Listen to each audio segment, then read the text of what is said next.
When my sister stole my fiancé and my own mother told me to be happy for her, I didn't argue. I smiled, packed my things and disappeared before sunrise. 2 years later, they were still talking about the girl who broke down and vanished. What they didn't know was that I wasn't broken. I was becoming someone they'd all have to look up to one day. Before we continue, please subscribe to the channel and let me know where you're listening from in the comments. My name is Sandra, and if there's one thing I've learned, it's that family can hurt you deeper than strangers ever could. I was 29, an event planner who believed in love stories and happy endings. I thought my life was finally aligning: a career I was proud of, a man I adored, and a family I wanted to make proud. But what I didn't realize was that I was the quiet one in a family that only clapped for loud success and shiny lies. I grew up in a house where being kind was mistaken for being weak. My younger sister Lydia, the golden one, always got away with everything. When she wanted my toys, my clothes, or even my friends, I was told to share.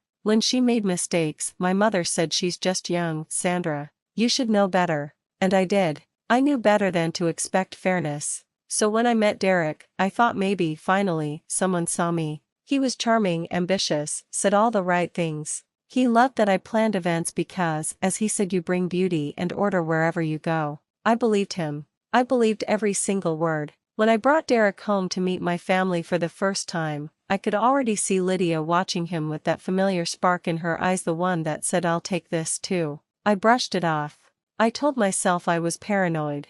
I mean, she was my sister. Family doesn't cross those lines, right? That evening, over dinner, Mom praised Lydia's new hairstyle. Lydia laughed too loudly at Derrick's jokes, and my Derrick laughed back a little too easily. When I tried to join in, my mother said, "Sandra, you're too serious. You should lighten up like your sister." Everyone laughed. I smiled, even though my chest tightened. The next few weeks, small things started to shift. Lydia would accidentally call Derrick for help with her art show. Derrick would cancel our dates, saying he was just helping family. I asked him once if it bothered him how close she was getting. He smiled, kissed my forehead, and said, "You're overthinking, babe. She's your sister. Don't make it weird." I wanted to trust him. I wanted to believe that love could survive even in the shadow of my sister's attention. But then came the whispers: Lydia posting selfies at restaurants Derrick and I used to go to, pictures where his reflection appeared faintly in the glass. My stomach dropped, but I kept telling myself I was imagining it.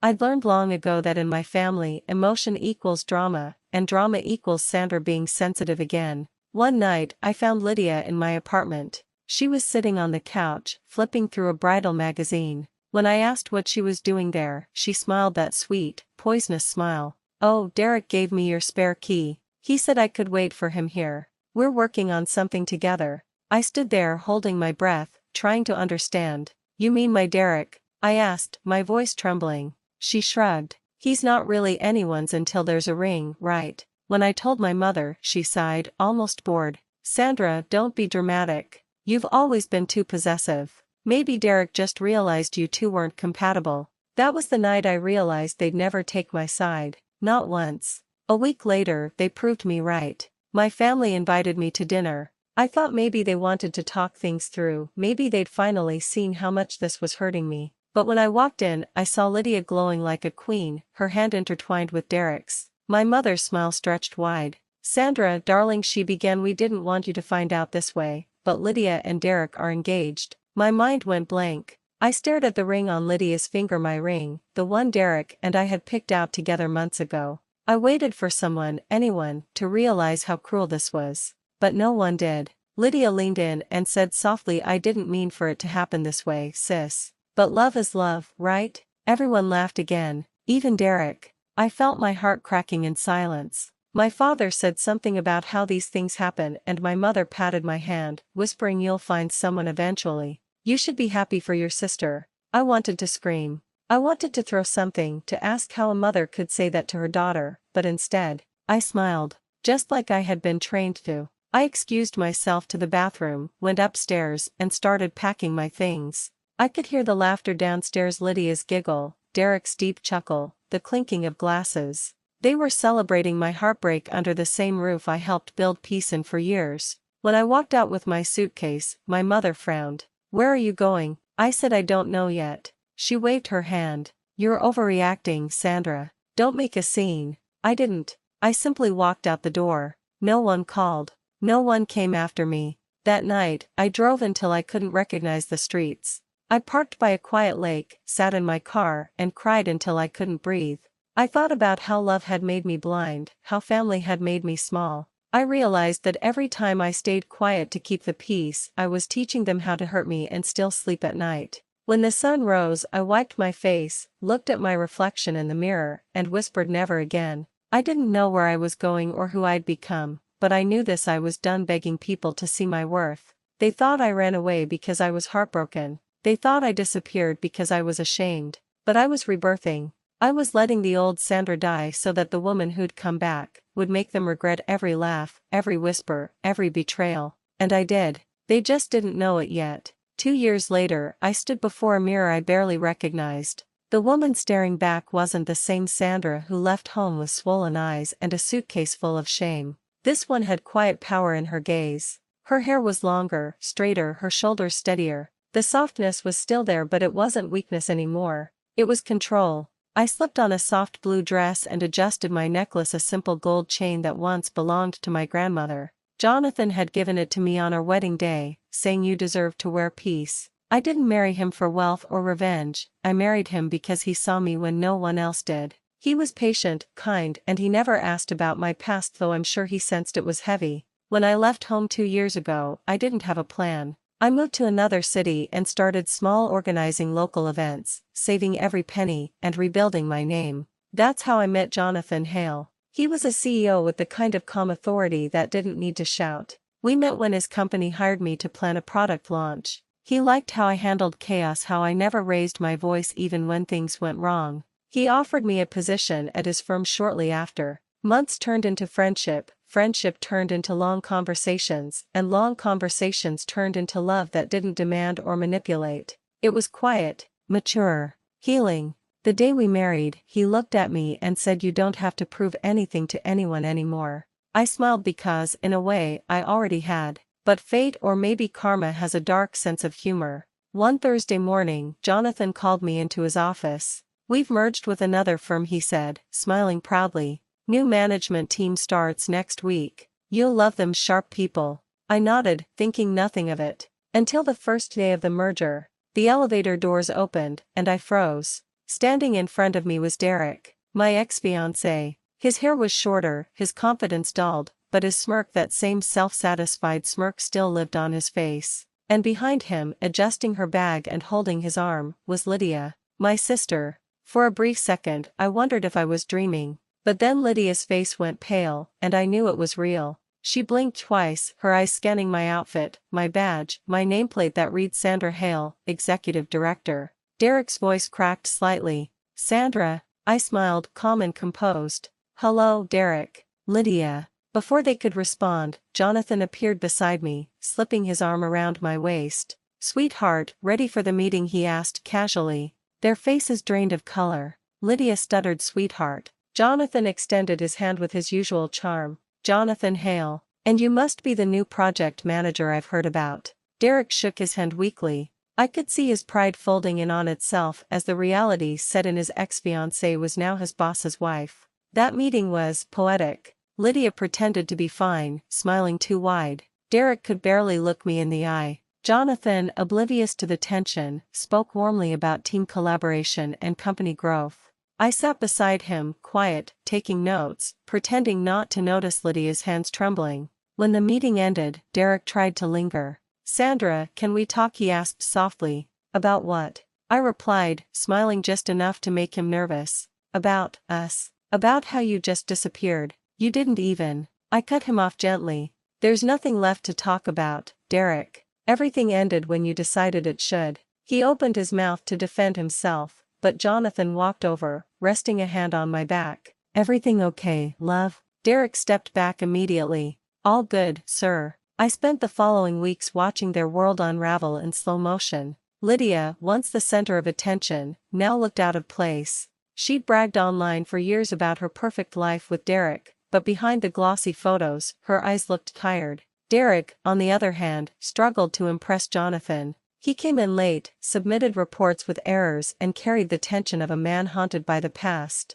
One afternoon, I found a mistake in his numbers, a costly one that could have jeopardized the entire project. I didn't go straight to Jonathan. Instead, I emailed Derrick quietly, "You might want to fix this before the review meeting." He came to my office later, sweating. "Thank you," he muttered. "You didn't have to do that." I looked up from my laptop. "No, Derrick. I did. I don't believe in humiliating people for their mistakes. That's not who I am anymore." He looked at me for a long time, perhaps realizing that the woman he left was gone. The quiet girl who once begged for kindness had turned into someone he couldn't control or predict. Later that night, Jonathan asked, "You seem distant today. Everything okay?" I smiled faintly. "Just ghosts from the past walking around the office." He didn't press. He trusted me enough not to. A few days later, Lydia invited me for coffee. I hesitated but went. Curiosity won. We sat in a small cafe, sunlight spilling across the table. She wore designer clothes but looked exhausted.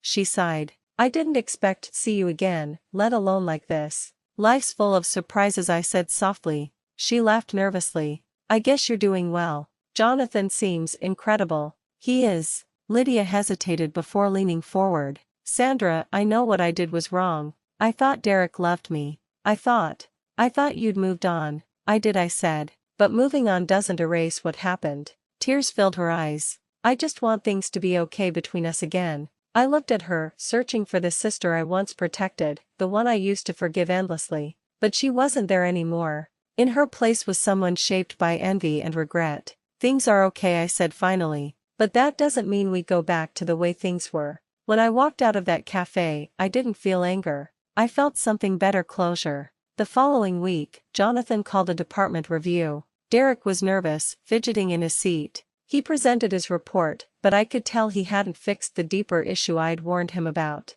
When Jonathan noticed the flaw, his tone dropped. "This mistake could have cost us millions." Derrick's voice wavered. "It won't happen again, sir." Jonathan nodded slowly, disappointment etched across his face. "Sandra caught this error before it became public. You owe her your job." The room went silent. I glanced at Derrick briefly, not smugly, just enough to let him know that the balance had shifted. That night, as I watched Jonathan sleep beside me, I realized I wasn't after revenge anymore. What I wanted was acknowledgement, and I finally had it. Not from them, but from myself. Still, something inside me whispered that this chapter wasn't finished. Derrick and Lydia's story was starting to crumble, and fate had a strange way of looping back around. I had a feeling the best part, the sweetest part, was still to come. The night of the company gala shimmered like something out of a dream. The chandeliers dripped with gold light, the air smelled of expensive perfume and polished ambition. As I stood near the entrance with Jonathan's arm around mine, I could feel hundreds of eyes flicking toward us.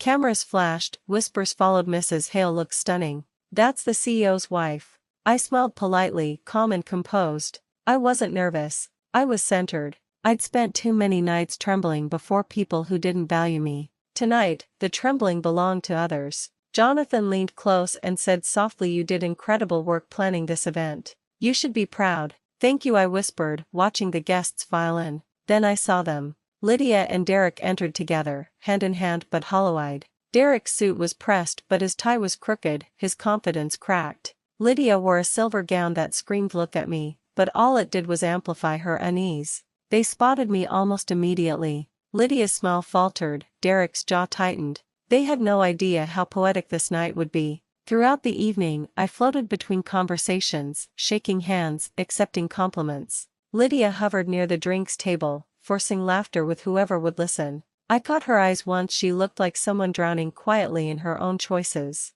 Derrick avoided me altogether, choosing to stand near the back, pretending to be deep in conversation with a finance director. Halfway through dinner, Jonathan took the stage. His voice filled the room effortlessly. "Tonight," he said, "we celebrate not just numbers or milestones, but the people who made this company what it is. And one person in particular deserves our gratitude, my wife, Sandra Hale." The applause that followed felt like thunder rolling through the hall. Cameras turned, flashing in my direction. Lydia's face froze. Derrick swallowed hard. Jonathan continued, "Sandra's strategic insights saved us from a major financial setback earlier this year. Without her attention to detail and leadership, this event might not have been possible." He beckoned me to the stage. My heart pounded, not from nerves, from poetic satisfaction. I stepped up slowly, took the microphone and smiled at the audience. "Thank you," I began. "When I first started here, I was rebuilding myself. I didn't expect recognition, only the chance to contribute. Tonight isn't about me, it's about second chances and the strength it takes to rise quietly after falling loudly." I could feel Lydia's eyes burning holes into me from the crowd. I kept my voice steady, warm, but sharp enough to cut through the years that had tried to break me. "They say life has a funny way of bringing people full circle," I continued. "Sometimes, the very tables where you were once humiliated are the ones where you're later honored. But the real victory isn't proving others wrong, it's proving to yourself that their cruelty couldn't change who you are." Applause erupted again, and for a moment, I saw the flicker of regret in Lydia's expression, the way Derrick lowered his gaze. It wasn't triumph I felt. It was release. After the speeches, I walked outside for some air. The night was crisp, the city glittering below. That's when Lydia found me. Her voice trembled. "Was that speech about us?" I turned to face her. "No, Lydia. It was about me." She crossed her arms defensively. "You're enjoying this, aren't you? Watching us squirm?" I tilted my head. "I'm not here to watch anyone squirm. I'm here because I earned this place. You and Derrick made your choices, now you're living with them." Her lips quivered. "I just wanted to be loved. You always had everything together. Everyone compared me to you." I almost laughed. "Lydia, you took the one person who saw me and you turned him into your prize. You didn't want love. You wanted validation." She looked away, eyes glistening. "I'm sorry, Sandra." For the first time, I believed she meant it. But sorry didn't erase years of pain. "I forgive you," I said quietly. "But forgiveness doesn't mean access. My peace isn't something you get to share." She nodded slowly, understanding. Then she walked away, shoulders slumped, lost in the echo of her own choices. Inside, the music swelled again. Jonathan was laughing with a group of investors, his pride shining through every glance he gave me. I thought it was over, that my chapter with Lydia and Derrick was finally closed. But karma wasn't done yet. 2 days later, Jonathan called me into his office.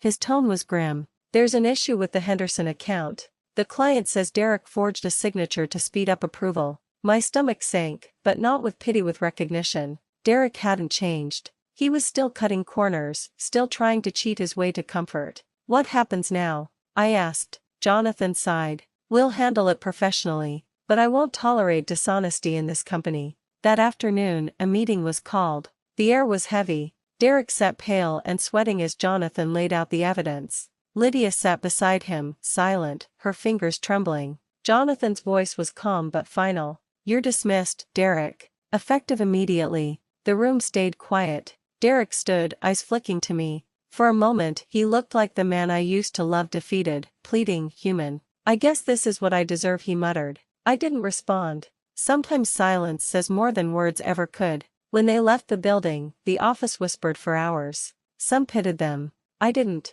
I just felt free. That evening, Jonathan and I sat on the balcony overlooking the city. "Are you okay?" he asked. I nodded. For the first time in years. He smiled softly. "You always carry yourself with grace, even when others wouldn't." I took his hand and squeezed it. "Grace doesn't mean letting people walk over you. It means walking past them without hate." A week later, a local paper ran a story about a new women's mentorship program. Funded anonymously, it helped women rebuild their lives after betrayal or loss. The article credited the initiative to the Hale Foundation. Only a few close friends knew the truth. It was my idea. I named it after my grandmother, the Marian Project. She was the only person who ever told me that kindness wasn't weakness. When I saw the first group of women gather under that name, I felt something deeper than revenge. It was purpose. I didn't need Lydia or Derrick to hurt the way I did. Watching them crumble wasn't satisfaction, it was confirmation that karma doesn't need my help.